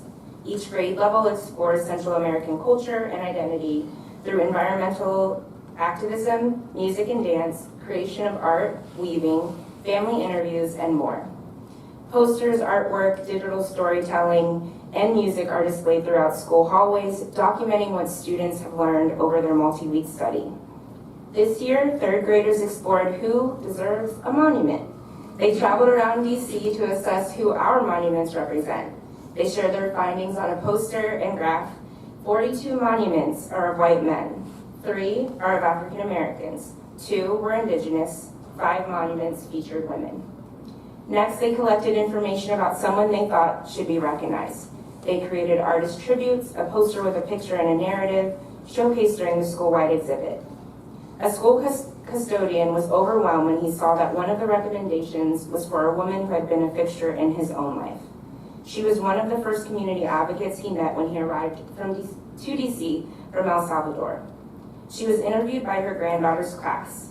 As a change maker in his community, it was beautiful for the custodian to witness this woman, now a grandmother, being honored by her granddaughter and the greater school community. Other recommendations for monuments included Dr. Marta Palacios, the previous principal of Bruce Monroe, who implemented its bilingual program. Third grader Chloe recommended Palacios because she fixed up the school, built a library, made the school a better place, and made it bilingual. Students exercised their advocacy by writing letters to DC Commemorative Works Committee with their recommendations and created a bilingual call to action saying, similar to DC, there needs to be more diversification of monuments and statues in Central America. More women and local people need to be represented. This school, like many others, puts into practice our tagline of social justice starting in the classroom. This is the kind of knowledge that has always been under threat and will be even more so in the years ahead. We thank you for this recognition, which acknowledges and supports the critical work of educators and families who are dedicated to teaching for change.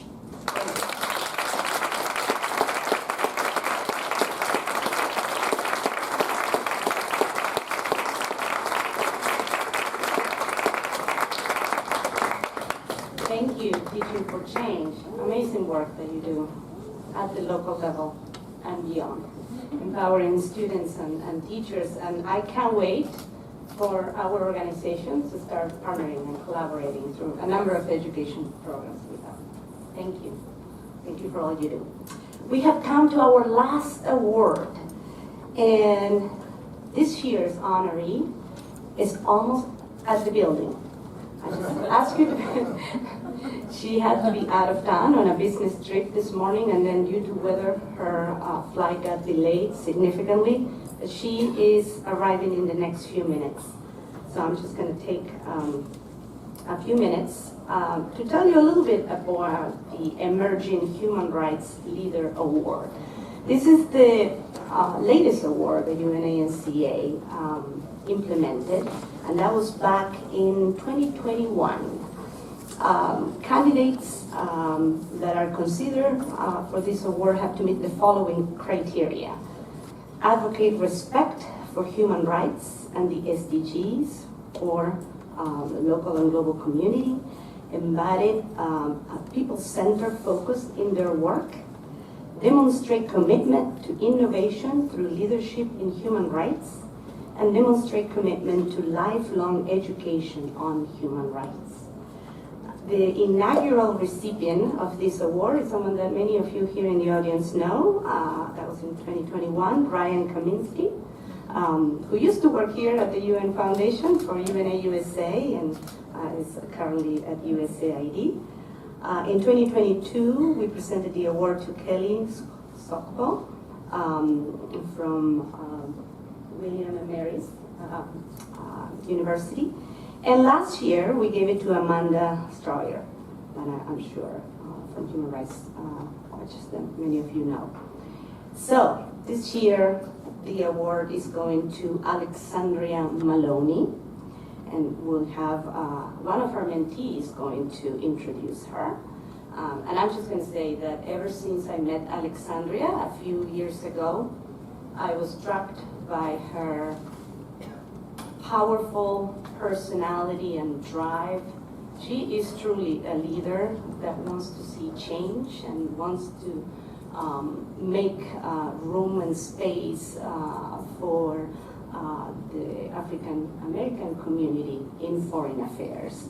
And she's been an inspiring leader, but also a wonderful partner to UNA-NCA.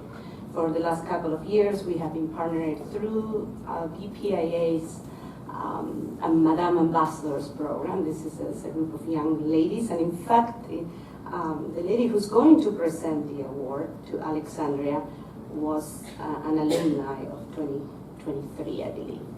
So it's a wonderful program that introduces young high school ladies in the world of foreign affairs, and our collaboration is to bring a delegation to our annual Model UN conference at the State Department.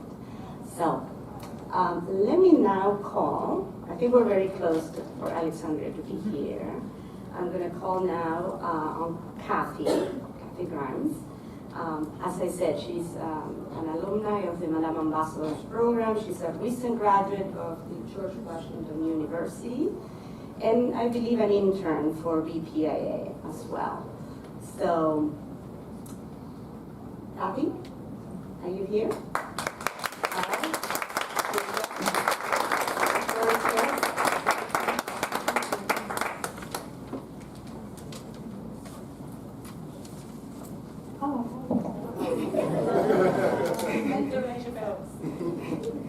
Hello, my name is Kathy Grimes, and I am a senior at George Washington University. I have the pleasure today of honoring Ms. Alexandria J. Maloney for their 2024 Emerging Leaders Human Rights Award. I first met Ms. Maloney through the Black Professionals in International Affairs Madam Ambassador Exposure Program and internship, and I'm honored to introduce her tonight. Ms. Alexandria J. Maloney is the president of the Black Professionals in International Affairs and is the director for external relations for the Charles L. Kettering Foundation. She is also a visiting lecturer for Cornell University and is a non-resident fellow for the Alexis Council Africa Center. As I have known Ms. Alexandria, she has been a pioneer. And she has also been a foreign service professional with nearly a decade of social impact experience. By the age of 31, she has earned the Forbes Top 100 Most Influential Awards of African Descent and been awarded as the Forbes 50 Champion for her ability to build, empower, and educate Black and brown communities in international affairs. As you may know, Ms. Alexandra is on a mission to cultivate and ignite the future generation of leaders in foreign affairs.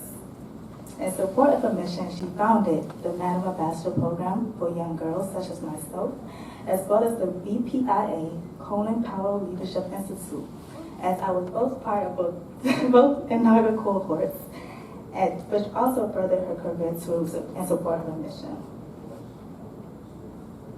She also serves on 2 advisory councils, such as the UNA Advisory in that Capital Arena, as well as the Board of Trustees for our alma mater, John Cabot University. Additionally, her past public service experiences includes the U.S. Department of Defense, the White House Initiative for HBCUs, as well as various political campaigns that also support her mission to cultivate the new generation of leaders in foreign affairs. Moreover, she serves membership with the European Leadership Network, the Baptist Street Baptist Church, the Board of Trustees, the Truman National Security Council, as well as Kappa Alpha Sorority Incorporated. These superlatives goes unnoticed, as she has earned her BA from International Affairs from John Cabot University, her MA from Morgan State University, as well as her MPA from Cornell University in New York. In all, Ms. Maloney strives to make her mark in foreign affairs. Her drive goes unnoticed, as she has vast experience and expertise from defense to diplomacy to the inclusion of youth and young women. Please join me in welcoming this year's 2024 Emerging Human Rights Leader, Ms. Alexandra Maloney.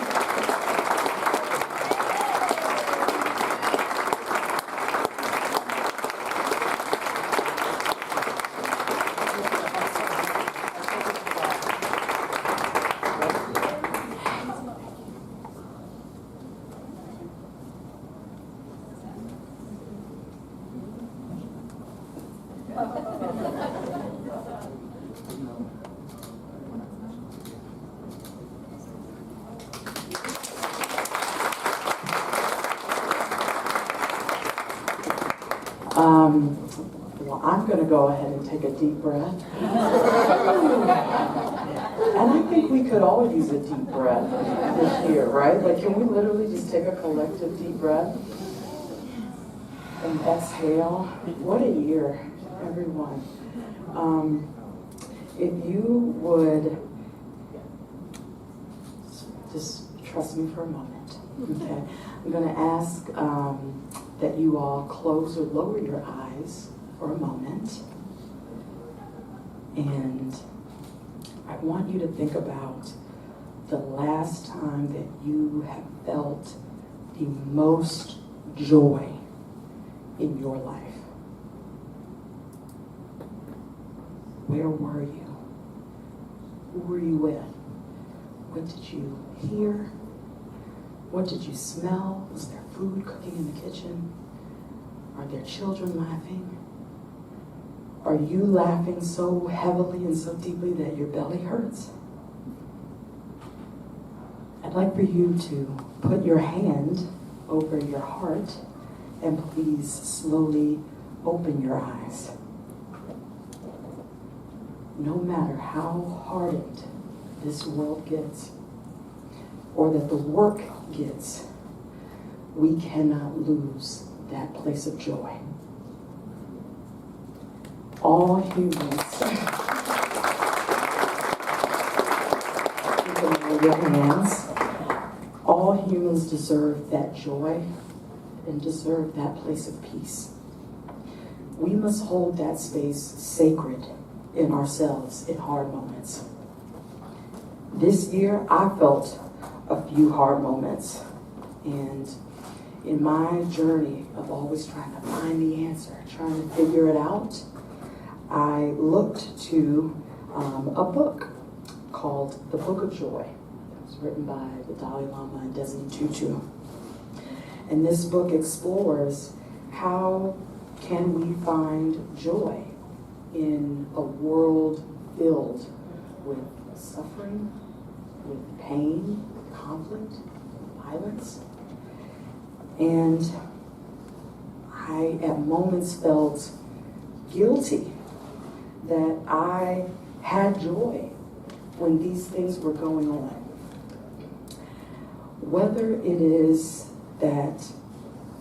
it's helping Afghan girls find refuge from the Taliban in Europe, like I did this year with Vital Voices, whether it is supporting more peaceful relations in South Sudan through youth basketball camps, whether it's launching a global BLM coalition like I did many moons ago during the pandemic, whether I'm educating my community on what is possible, or whether I'm providing recommendations, however helpful, on all the things that we're always trying to solve, we define our impact in this world.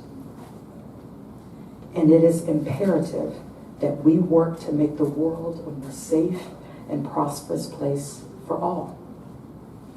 I want to thank communities like BPIA, like the United Nations Association, National Capital Area, who put action behind their words, even when it gets hard, even when it's not popular. You do it because it is the right thing to do.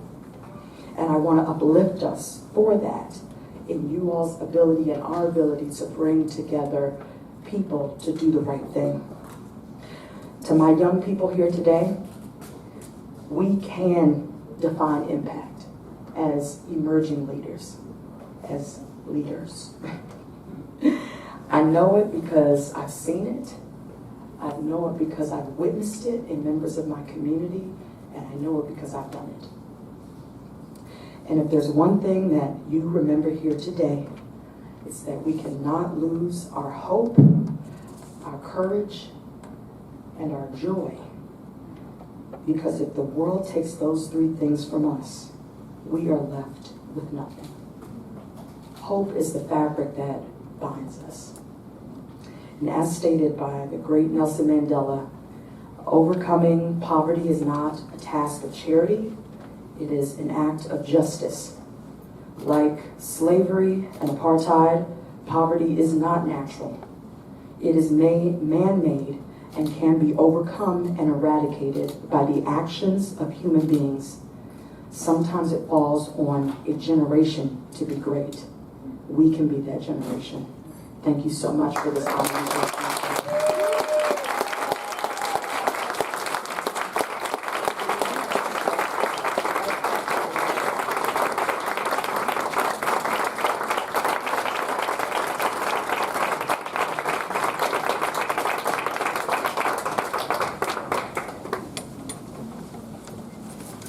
Do I close out the show? We have one more.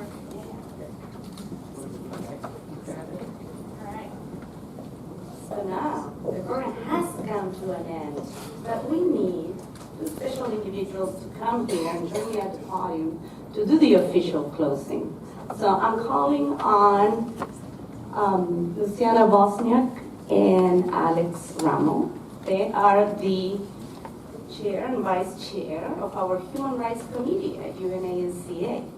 And they have been working very hard with staff and other committee members and volunteers to make today's event possible, among other wonderful human rights programming that we have throughout the year. So thank you for your leadership and support. The floor is yours. Thank you.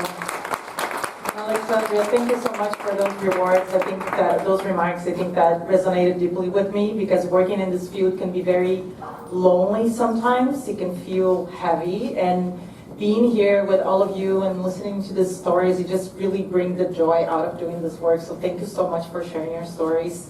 I'm very happy to be here with you all, and as we conclude this inspiring evening, let's reflect on the extraordinary courage and unwavering dedication of these individuals here and the organizations they we are honoring today. These awardees remind us that the struggle for human rights is both universal and deeply personal, touching lives and shaping futures around the world. Progress is fueled by collaboration and compassion. In a world often marked by division, events like this one demonstrates that the power of unity and collective action to affect meaningful change. Tonight's celebration not only honors achievements, but also recognizes our commitment to action. Let us wholeheartedly support this year's UN Human Rights Campaign, Our Rights, Our Future, right now. This initiative underscores how human rights are vital pathways to solutions, serving as preventative, protective, and transformative forces, especially during crisis. This year, let us focus on bringing these commitments to life through tangible actions in our local communities.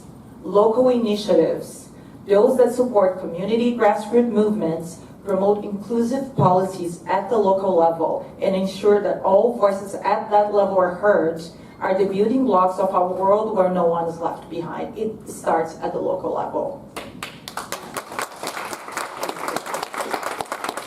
And by aligning global goals with local impact, we can create a future where human rights and sustainability flourish together. I extend sincere gratitude to our honorees and for your incredible, inspiring work, to our generous sponsors for making this event possible, and to each of you for your steadfast support and engagement.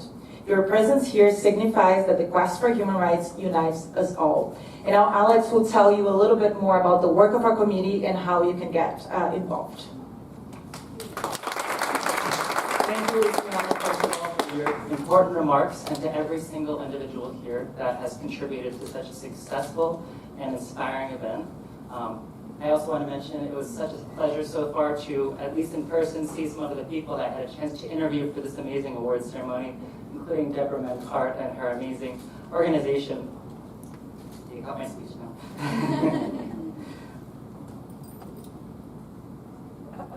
Okay. So for those of you that are not currently a member of our organization, we strongly encourage you to join us.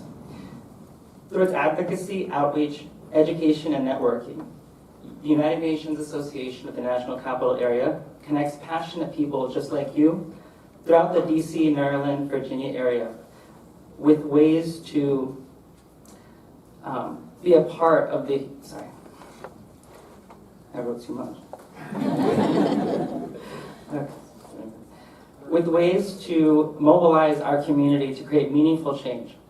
Our many committees address key issues affecting the world and endeavor to better it through a focus on the work of the United Nations and Sustainable Development Goals. Tonight, on the 76th anniversary of the UN Declaration of Human Rights, this night represents the largest annual event of the Human Rights Committee, one of the most active within our organization. From monthly meetings where we discuss pressing human rights issues, event ideas, and engage with inspiring guest speakers, to our many events which include the Eleanor Roosevelt Happy Hour. Our committee is dedicated to human rights in all forms and is open to change makers of all backgrounds. So once again on behalf of UNA, Luciana and I sincerely thank you for your showing up and being a part of the human rights movement that we so desperately need in the world right now. Please join Luciana and I in the back to learn more about the Human Rights Committee and how you can become a part of this dedicated community of local leaders. In addition, feel free to purchase some beautiful artisan jewelry from Mali. We hope that you have enjoyed this special ceremony and hearing from 5 truly deserving human rights leaders and their colleagues. We invite you now to partake in a wonderful reception and to meet other incredible people. And I just wanted to say, alone, we can do only so much to heal our communities, but together we can build the solutions we need to confront adversity and help enshrine universal rights wherever they are lacking among society's most vulnerable. Your action of simply showing up this evening speaks volumes to your willingness to join this movement, and we applaud each and every one of you. So, in that spirit, may we all keep on fighting the good fight and have a wonderful evening.